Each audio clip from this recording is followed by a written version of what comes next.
दोस्तों, जमीन मिलने के बाद सीमा सुरक्षा बल यानी बीएसएफ बांग्लादेश की सीमा पर फेंसिंग का काम कर रही है। सालों से जो काम रुका पड़ा था वह तेजी से हो रहा है। घुसपैठ पर पश्चिम बंगाल के मुख्यमंत्री शुवेंदु अधिकारी ने बेहद सख्त स्टैंड अपनाया है। उन्होंने बिल्कुल स्पष्ट कर दिया है कि बांग्लादेशी घुसपैठिए बंगाल में अब रह नहीं पाएंगे, उन्हें वापस जाना होगा। अधिकारी ने कहा है कि वे दामाद नहीं हैं कि सरकार उन्हें जेल में रखकर उनकी सेवा करेगी।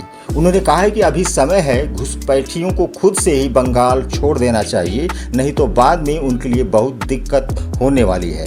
दरअसल घुसपैठियों पर शुवेंदु सरकार डिटेक्ट, डिलीट और डिपोर्ट की रणनीति पर आगे बढ़ रही है। यानी पहले बंगाल में उनकी पहचान की जाएगी, फिर उनका सत्यापन होगा और फिर उन्हें बांग्लादेश को सौंपा जाएगा। अपने खिलाफ कार्रवाई होते देख बांग्लादेशी घुसपैठियों में हड़कंप मच गया है। भागम भाग शुरू हो गई है। वे अब अपना माल असबाब समेटकर बांग्लादेश की सीमा की तरफ भाग रहे हैं। भारत बांग्लादेश बॉर्डर पर स्थित हकीमपुर चेकपोस्ट पर हजारों की संख्या में घुसपैठिए जुटे हैं। जाहिर है कि बीएसएफ इन्हें सीधे बांग्लादेश नहीं जाने देगी। वह इनका रिकॉर्ड देखेगी, पूछेगी कि अवैध तरीके से वे क्या करने आए थे, कैसे आए थे, कब से रह रहे थे, उन्हें लाया कौन था, उनका बायोमेट्रिक डाटा तैयार करेगी। यानी पूरी तरह से खंगालने के बाद ही वह उन्हें बीजेबी यानी बॉर्डर गार्ड बांग्लादेश को सौंपेगी। इधर बंगाल में घुसपैठियों के खिलाफ एक्शन शुरू होने के बाद बीजेबी के पेट में दर्द होने लगा है। यह दर्द इसलिए हो रहा है क्योंकि घुसपैठ पर रोक लगने पर उनकी ऊपरी और अवैध कमाई बंद हो जाएगी। इतने बड़े पैमाने पर घुसपैठ बिना बीजेबी के मिलीभगत के संभव नहीं है। मानव तस्करी का जो नेटवर्क है उनके साथ इनकी साठगांठ है। ये तस्करों से मोटी रकम लेकर घुसपैठियों को सीमा पार करने देते हैं। जब ऊपरी कमाई पर हथौड़ा चलेगा तो इन्हें दर्द तो होगा ही। इसलिए बीजेपी अभी इन्हें अपना नागरिक मानने से आनाकानी कर रही है, लेकिन एक दिन घुसपैठियों को इन्हें वापस लेना ही होगा। अब दोस्तों, सवाल यह है कि घुसपैठ के खिलाफ शुवेंदु सरकार जो काम कर रही है यह पहले भी तो हो सकता था। यानी ममता बनर्जी की सरकार के समय भी बीएसएफ को जमीन दी जा सकती। अब दोस्तों, सवाल यह है कि घुसपैठ के खिलाफ शुवेंदु सरकार जो काम कर रही है यह पहले भी तो हो सकता था। यानी ममता बनर्जी की सरकार के समय भी बीएसएफ को जमीन दी जा सकती थी, लेकिन उसे जमीन नहीं दी गई। शुवेंदु सरकार ने बीते 11 मई को अपनी कैबिनेट की पहली बैठक में ही बीएसएफ को जमीन देने के फैसले पर मुहर लगा दी। शुवेंदु सरकार अब तक 142 एकड़ से ज्यादा जमीन बीएसएफ को दे चुकी है। यही नहीं, शुवेंदु सरकार 45 दिनों के भीतर 600 एकड़ जमीन बीएसएफ को सौंपने वाली है।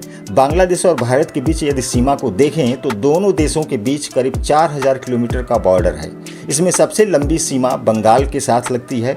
बंगाल और बांग्लादेश के बीच 2217 किलोमीटर लंबा बॉर्डर है, जिसमें से 1600 किलोमीटर सीमा पर फेंसिंग पहले ही हो चुकी है, जबकि करीब 600 किलोमीटर सीमा पर बाड़ लगाया जाना बाकी है।